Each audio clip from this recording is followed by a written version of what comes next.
அமைச்சரின் போலி கலாநிதி பட்டம் நீக்கம். நாடளாவிய ரீதியில் அரிசி தொடர்பான சோதனைகள் தீவிரம். போர்க்களமாக மாறிய தமிழரசு கட்சியின் மத்திய குழு கூட்டம். தையிட்டி சட்டவிரோத திஸ்ஸ விகாரைக்கு எதிரான ஆர்ப்பாட்டத்தில் குழப்பம். தென்கொரிய ஜனாதிபதி பதவி விலக பாராளுமன்றம் ஒப்புதல். நகர அபிவிருத்தி மற்றும் வீடமைப்பு அமைச்சர் அருண கருணாதிலகவும் கலாநிதி என குறிப்பிடப்பட்டு வந்த நிலையில் அவ்வாறான தகுதிகள் அவருக்கு இல்லை என்பது தெரிய வந்த நிலையில் அந்த சொல் தற்போது நாடாளுமன்ற இணையதளத்தில் இருந்து நீக்கப்பட்டுள்ளது.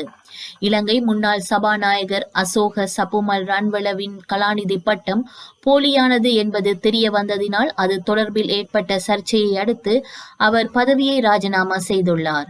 இந்நிலையில் நகர அபிவிருத்தி மற்றும் வீடமைப்பு அமைச்சர் அருண கருணாதிலகவும் கலாநிதி என குறிப்பிடப்பட்டு வந்த நிலையில் அவ்வாறான தகுதிகள் அவருக்கு இல்லை என்று கண்டுபிடிக்கப்பட்டுள்ளது. முன்னதாக சபை தலைவர் அலுவலகத்தால் வெளியிடப்பட்ட உத்தியோகபூர்வ கடிதங்களில் நீதி அமைச்சர் டாக்டர் என்ற பட்டத்துடன் குறிப்பிட்டிருந்தார். ஆனால் அந்த சொல் தற்போது நாடாளுமன்ற இணையதளத்தில் இருந்து நீக்கப்பட்டுள்ளது. இதேவேளை நீதி அமைச்சர் அர்ஷன நாணயக்காரவின் பெயருக்கு முன்னால் இருந்த கலாநிதி என்னும் சொல்லும் நாடாளுமன்ற இணையதளத்தில் இருந்து நீக்கப்பட்டுள்ளது. இதனையடுத்து தேசிய மக்கள் சக்தி சார்பில் பொது தேர்தலில் போட்டியிட்ட கல்வியாளர்கள் பொதுமக்களை ஏமாற்றுவதற்காக இவ்வாறான போலியான தலைப்புகளை பயன்படுத்தியுள்ளதாக விமர்சனங்கள் எழுந்துள்ளன.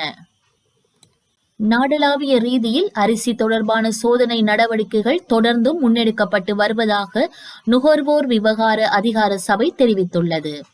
நேற்று நாடளாவிய ரீதியில் சுமார் 75 சுற்றி வளைப்புகள் நடத்தப்பட்டதாக அதன் பணிப்பாளர் அசேல பண்டார தெரிவித்தார்.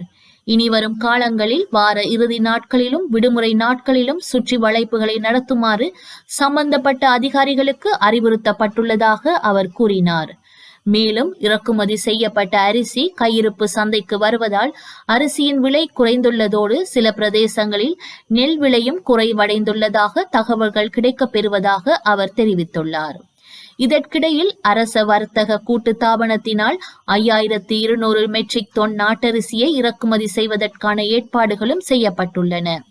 இதன் முதல் தொகுதி இம்மாதம் 19ஆம் திகதி இலங்கை வரவுள்ளதாகவும் தெரிவிக்கப்படுகின்றது. தமிழரசு கட்சியின் மத்திய குழு கூட்டம் நேற்று இடம்பெற்ற நிலையில் மாவை சேனாதிராஜா வந்த பின்னர் கூட்டத்தை ஆரம்பிக்குமாறு முன்னாள் பாராளுமன்ற உறுப்பினர் சிவமோகன் கோரியமையினால் கூட்டத்தில் குழப்ப நிலை ஏற்பட்டது. தமிழரசு கட்சியின் மத்திய குழு கூட்டம் வவுனியாவில் அமைந்துள்ள தனியார் விருந்தினர் விடுதியொன்றில் காலை 10 மணிக்கு நடைபெறுவதற்கு ஏற்பாடுகள் செய்யப்பட்டிருந்தது. இந்த நிலையில் கூட்டத்தில் வழமையை விட அதிகமான மத்திய குழு உறுப்பினர்கள் கலந்து கொண்டிருந்தனர். இதன்போது கூட்டத்தை ஆரம்பிப்பதற்கு செயலாளர் முற்பட்டார். அப்போது குறுக்கிட்ட முன்னாள் பாராளுமன்ற உறுப்பினர் சிவமோகன் கட்சியின் தலைவர் மாவை சேனாதிராஜா வருகை தராமல் கூட்டத்தை நடத்த வேண்டாம் என தெரிவித்திருந்தார். இதனால் கூட்டத்தில் குழப்ப நிலை ஏற்பட்டதாக தெரிய வருகின்றது. யாழ் தையிட்டு பகுதியில் அமைந்துள்ள சட்டவிரோத திஸ்ஸ விகாரைக்கு எதிராக நேற்று இடம்பெற்ற போராட்டத்தில் அமைதியின்மை ஏற்பட்டுள்ளது.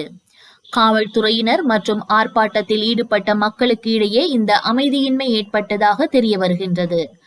சட்டவிரோத முறையில் அமைக்கப்பட்டுள்ள தையிட்டு திஸ்ஸ விகாரையை அகற்றுமாறு கோரி அப்பகுதி மக்கள் தொடர்ச்சியாக போராட்டத்தில் ஈடுபட்டு வருகின்றமை குறிப்பிடத்தக்கது.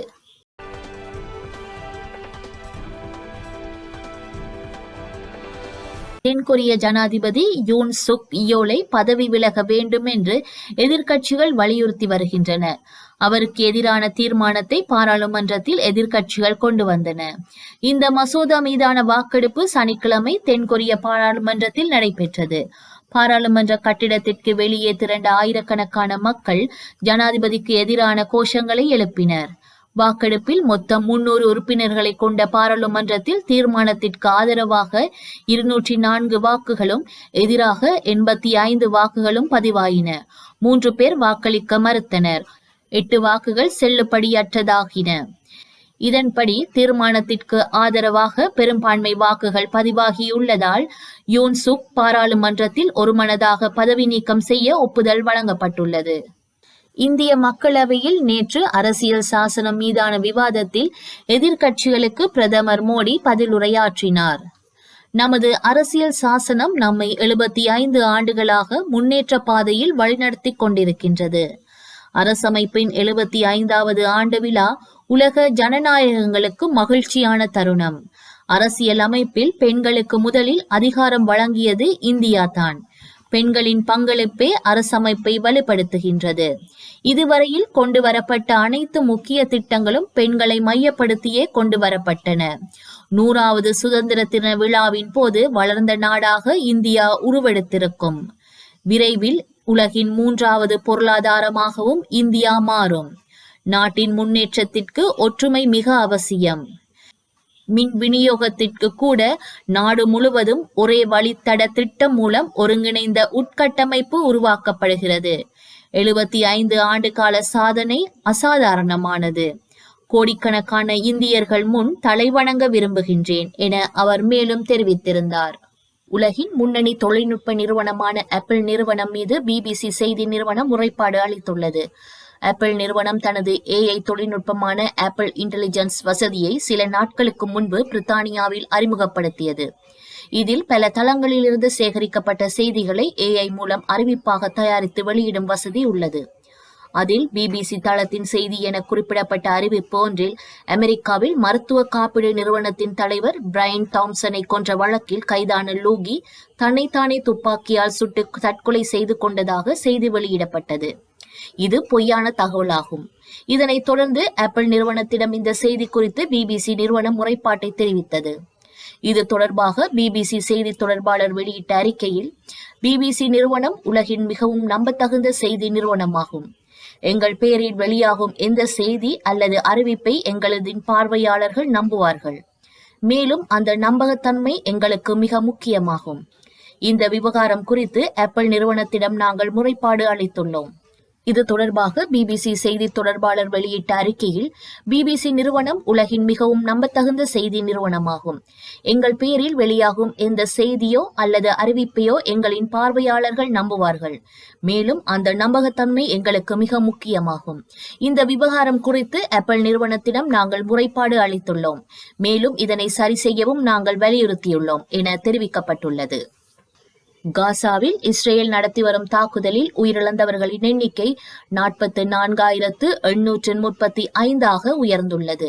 நுஸ்ரித் அகதிகள் முகாமில் இஸ்ரேல் நடத்திய தாக்குதலில் 27 பேர் உயிரிழந்துள்ளனர். 50 பேர் காயமடைந்துள்ளனர். அங்கு உயிரிழந்தவர்களுடன் சேர்த்து காசாவில் கடந்த 24 மணி நேரமாக இஸ்ரேல் நடத்திய தாக்குதலில் 70 பேர் உயிரிழந்துள்ளனர். அத்துடன் இந்த பகுதியில் இஸ்ரேல் ராணுவம் கடந்த ஆண்டு அக்டோபர் 7 முதல் நடத்தி வரும் தாக்குதலில் உயிரிழந்தவர்களின் எண்ணிக்கை 44,835 உயர்ந்துள்ளது. இஸ்ரேல் குண்டுவீச்சில் இதுவரை 1,06,356 பலஸ்தீனர்கள் காயமடைந்துள்ளனர் என்றும் அதிகாரிகள் தெரிவித்துள்ளனர். வரலாற்றில் இன்று